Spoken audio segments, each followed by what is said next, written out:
So the total population of all the beds is about 5,000 as at now. And every day we are now collecting, it's accumulating, but today we collected 225 eggs. Our target is 250 eggs. Yeah, in the next 10-15 days.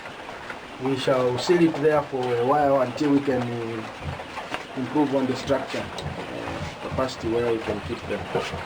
So what is your ultimate target when you finish all these structures? And give us the projected timeline when you want to hit that target. We want, our target is the machine, because we have got two, another one is on the way. But our target is to be producing 18,000 beds every 2 weeks. Yeah, so in a month we should be producing 32,000 beds.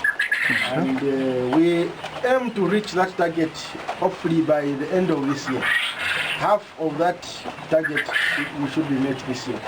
Yeah, once we have finished construction there, it should be one room is able to hold about 3,000 to 4,000 beds. So once we have finished all the 5 that side, we can hold a capacity of 20,000 beds. And we actually slaughter every week. For now we are killing every week 500 because there are 500 coming in from the hatchery.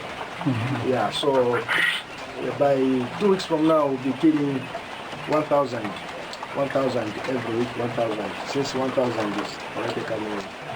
Yes. Okay. Maybe Pastor Chisha, and it's important for us to mention that he's one among the pastors that have been attending the holistic development training, specifically focusing on organizational capacity building. And there has been various modules that the team itself selected. And one of the aspects of selection, I think, was maybe budgeting, financial management, how you manage the finances. And I'm sure we are yet to do the details of that module, but I think we've done entrepreneurship quite in some detail, and I'm sure this has inspired you greatly in coming up with this particular project. One encouragement, well, one thing that I get from here is I had tried to start this project some 4 years ago, but failed because of lack of training and lack of the skills that were required as we had learned. So during that training that we had, I realized where the mistakes had been made and what caused the project to abandon.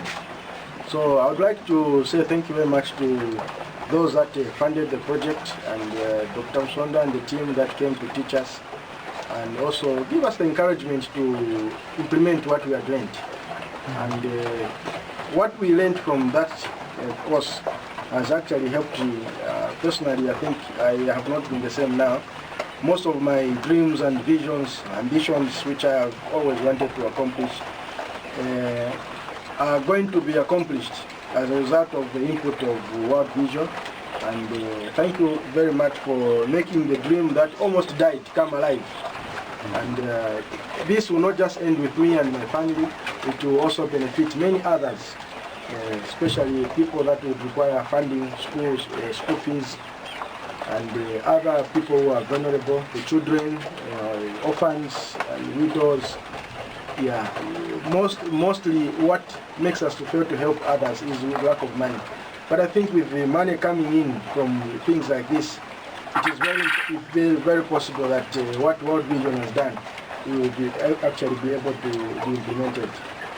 And many people are going to benefit from this.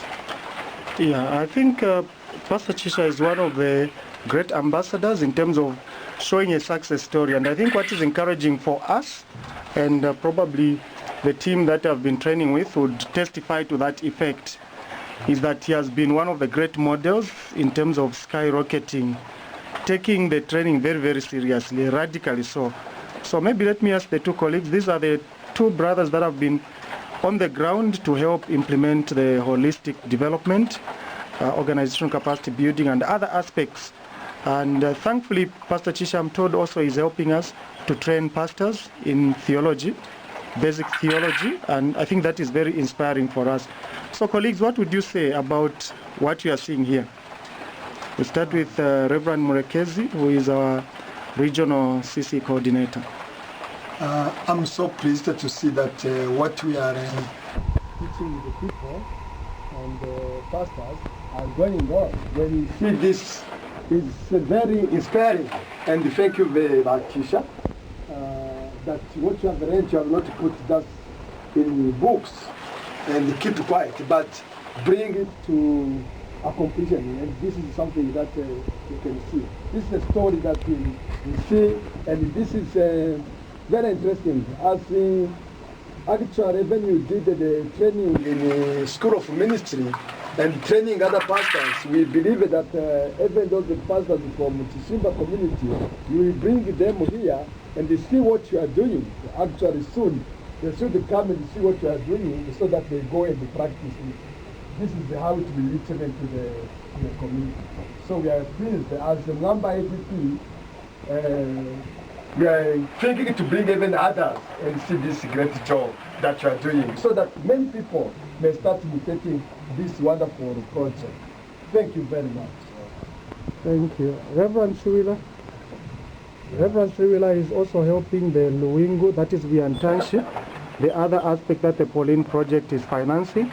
So it's good just to hear the inspiration. I know Reverend Sriwila has known Pastor Chisha for quite a while, so he can speak also from an experience of having worked with him as a colleague and as a friend. Yeah. Yes, Pastor Chisha, when he came to the workshop, or this development workshop at the Misanfo, they were seated there, a table of church leaders, and they were looking at the plans of what they want to do. I remember one day he mentioned to me saying that I have gained the skills and now I'm going to implement my long-awaited dream. He said, I'm going to go into Quails. Me, I thought maybe it was just one of those things that a participant would say after undergoing a very exciting training. But when I came here and I found him making these cages, there was only one cage with beds here. And I was talking about the machine that was coming. I didn't think that this would be the magnitude of what was in his heart.